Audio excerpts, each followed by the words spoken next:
Hello नमस्कार बच्चों, Sierra माइस के इस प्लेटफॉर्म पे आप सभी का स्वागत है। अभी हाल ही में एक पब्लिक गैदरिंग के दौरान हमारे देश के जो ministry of labour and employment minister जो हैं, जिनका नाम है श्री मनसुख मांडवीय, उन्होंने एक बात कही। उन्होंने कहा कि 26 अगस्त 2021 को एक स्कीम भारत सरकार ने लॉन्च किया था और उस स्कीम को लॉन्च करने वाली जो मंत्रालय थी, ministry of labour and employment थी। उन्होंने जो स्कीम लॉन्च किया था उसका नाम था ई श्रम पोर्टल। और उस स्कीम पे, उस प्लेटफॉर्म पे आज लगभग 30 करोड़ से ज्यादा अनऑर्गेनाइज सेक्टर के जो वर्कर्स हैं वो रजिस्टर्ड हो चुके हैं। अरे बड़ी सेलिब्रेशन की बात है। लेकिन इससे पहले ये बताओ कि श्रम पोर्टल है क्या, और ये न्यूज में जिस कारण से बना, आखिर वो कारण क्या है। तो मैंने बता दिया कि चूंकि 30 करोड़ से ज्यादा अनऑर्गेनाइज सेक्टर में काम करने वाले लोगों ने इस पर रजिस्ट्रेशन किया है, और यही वो एक रीजन है कि आज ये न्यूज में है, क्योंकि 2021 का ये स्कीम उस समय लॉन्च हुआ था। वेल, हमारे यूपीएससी के जीएस2 में सोशल जस्टिस का सेक्शन है। गवर्नमेंट स्कीम से रिलेटेड ये टॉपिक है, तो हमारे एग्जाम के लिए भी बहुत इंपॉर्टेंट है। तो है क्या, इस न्यूज के बारे में थोड़ा डिटेल में देख लेते हैं। तो आपको बता दूं कि इस स्कीम को लॉन्च किया है ministry of labour and employment ने। 2021 के पहले क्या होता था, 26 अगस्त 2021 के पहले, कि जितने भी हमारे देश के अनऑर्गेनाइज सेक्टर थे, अनऑर्गेनाइज सेक्टर में काम करने वाले लोग थे, तो इनको क्या होता था कि भारत सरकार ने जितनी भी इनके लिए स्कीम लॉन्च की हुई थी, तो ये लोग जब उसका लाभ उठाने जाते थे, तो मान लो कोई एक स्कीम है, उससे रिलेटेड कोई ना कोई डिपार्टमेंट तो होगा। तो ऐसी कई स्कीम्स है, उनके भी कई डिपार्टमेंट्स होंगे। तो अलग अलग डिपार्टमेंट में अलग अलग स्कीम्स का बेनिफिट उठाने के लिए जाते थे। हर बार जो है इनको रजिस्ट्रेशन करवाना पड़ता था, जो इनके लिए बहुत हेक्टिक हो जाता था। 26 अगस्त 2021 को जब ये स्कीम लॉन्च हुई थी, ई श्रम पोर्टल, उसके बाद इनके लिए बेनिफिट ये हो गया कि सिर्फ एक ही जगह पर जितने भी स्कीम्स हैं अनऑर्गेनाइज सेक्टर में काम कर रहे लोगों के लिए, जो भारत सरकार ने लॉन्च किया, उसकी बेनिफिट मिल सकती थी।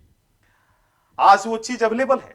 आज जितने भी अनऑर्गेनाइज सेक्टर में काम करने वाले जितने भी वर्कर्स हैं, आज वहां जाकर अप्लाई कर सकते हैं। कुछ रिक्वायर्ड डॉक्यूमेंट जैसे आधार कार्ड का उपयोग करके रजिस्ट्रेशन करवा सकते हैं, उसका लाभ उठा सकते हैं।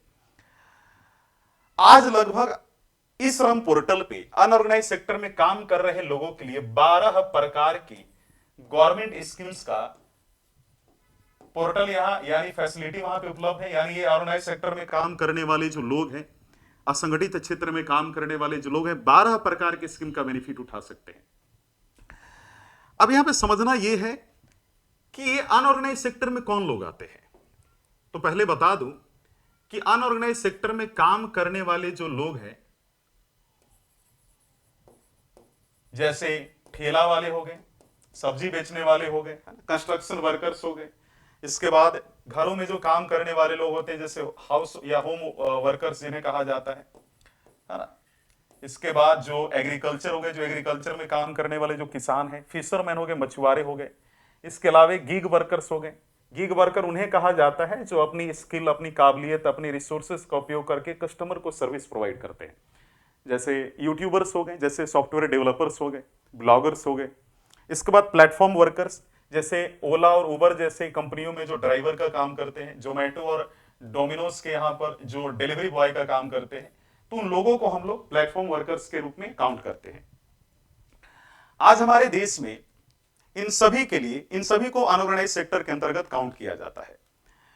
इन सभी लोगों के लिए एक बात यह कही गई है कि वह व्यक्ति जिसका ईपीएफओ का अपना जो मेंबरशिप ना हो, जो टैक्स नहीं पे करता हो, साथ ही साथ जो 16 से 60 वर्ष की आयु में आने वाला जो व्यक्ति हो, जो वर्कर हो, वो इस श्रम पोर्टल पे जाकर रजिस्ट्रेशन करवा सकता है और 12 प्रकार की स्कीम्स का फायदा उठा सकता है। और ये जो अभी जो मोदी गवर्नमेंट आई है, जो 2014 से जो मोदी जी का जो गवर्नमेंट है, इसमें भी आपने गौर किया होगा कि सारी लगभग क्षेत्र में one platform, one stop solution की ज्यादातर ये बातें करते हैं, which is very good thing. Even in the जो हमारा मनमोहन सिंह जी का जो गवर्नमेंट था, प्राइम मिनिस्टर जी का, प्राइम मिनिस्टर का, उनके यहां पर भी, उनके समय पे भी काफी ऐसे स्कीम्स लॉन्च की गई थी जो कहीं ना कहीं कन्वीनियंस से रिलेटेड थी, आम जनता की कन्वीनियंस से रिलेटेड। सभी गवर्नमेंट ने अपने अपने लेवल पर कोई ना कोई प्रयास किया है।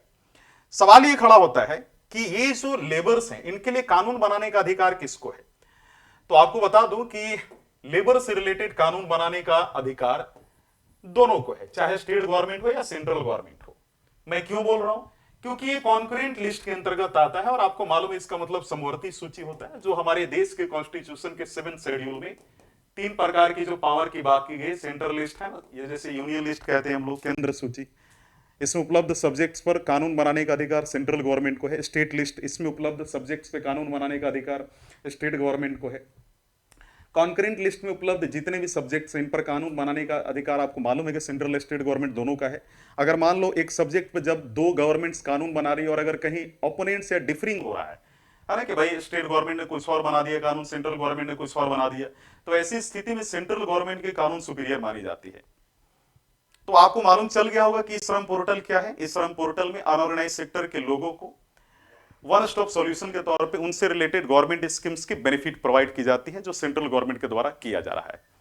आज की वीडियो में सिर्फ इतना ही, और अगर आपको इसी प्रकार का और वीडियो चाहिए और कंटेंट चाहिए जो आपके एग्जामिनेशन, आपके प्रिपरेशन में हेल्प करे, तो प्लीज आप इस चैनल को सब्सक्राइब जरूर करें और अपना कमेंट जरूर लिखें, लाइक जरूर करें।